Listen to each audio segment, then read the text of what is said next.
You have an actual company. Clients are starting to come in, revenue is starting to flow. You've accomplished at least part of product market fit. On paper, you've been successful, but why are you so unhappy? So you're a couple of years into your company, you've built something that has some meaning, there's some revenue. On paper, you look successful, but inside you're tired, you're unmotivated, you're exhausted. You're wondering, did I build the wrong thing?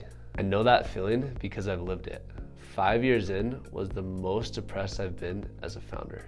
I'd built something of value, but I wasn't happy. In this video, I'm going to break down the 3 lies that I built my company around that I needed to break free from, and the 3-step framework that allowed me to love what I do again. If you're just starting a company, or you're in the grind, or you're thinking about exiting, and you're wondering, how do I love what I do and also build something massively successful, this video is for you.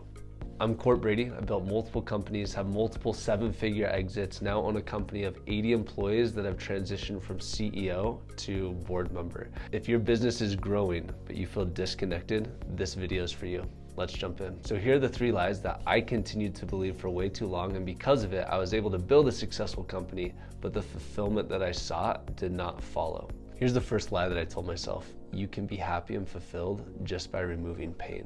Most founders start their companies because they say, I want to get away from this micromanaging boss, or I hate making money for somebody else, or in my case, I wanted to stop feeling like I wasn't enough.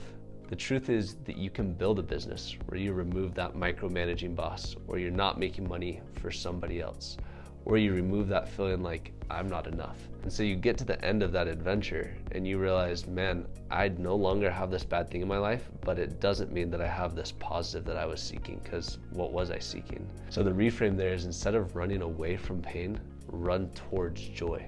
Lie number 2, you exist to serve your business. Your business exists to serve you, and the way that you get a business that serves you is by serving it. But I flipped this on its head. I thought I had to say yes to all of my partner's desires, all of my employees' wants, all of my customers' wants, even my spouse, saying yes to everything. So I built this business and had this construct where I was serving everyone else in the way that they needed, but I wasn't getting what I needed from the business. So the reframe here is to figure out what you want, which is really difficult to do, but I'll give you the step-by-step on how to do that in this next section.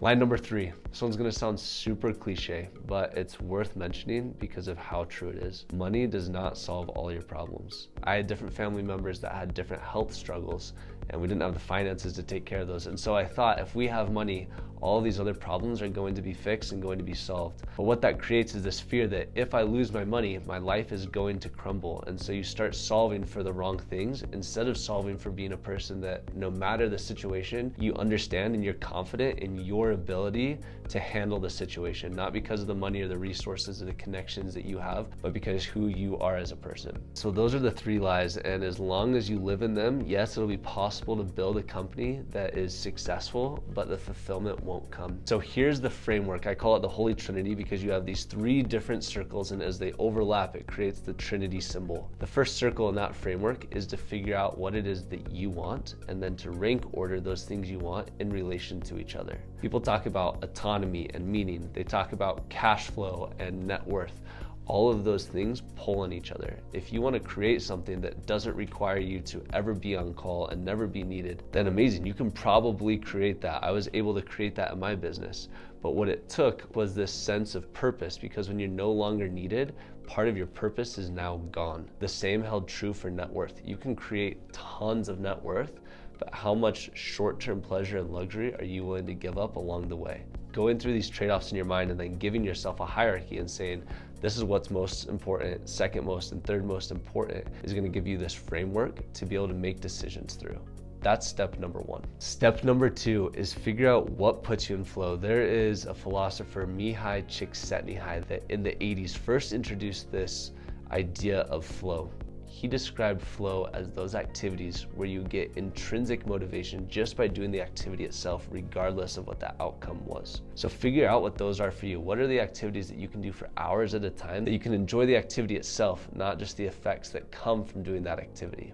These are going to be things that add immense value to the world and that you're also likely very good at. because part of flow is it has to be at the extent of what's difficult. Final circle in this framework is figure out what people will pay you for. If you just live in the first two, saying what puts me in flow and what sits with my value stack, then yes, you could spend a lot of time doing what you enjoy. But if you expect to make money at it, you have to make sure that the third circle is there. What is the market value that they'll pay you for? This is how you create a business that grows and is profitable and is something that you enjoy along the way. So what's the one thing you're going to start doing today that's going to fill those other two circles? Comment it below and watch your business blow up.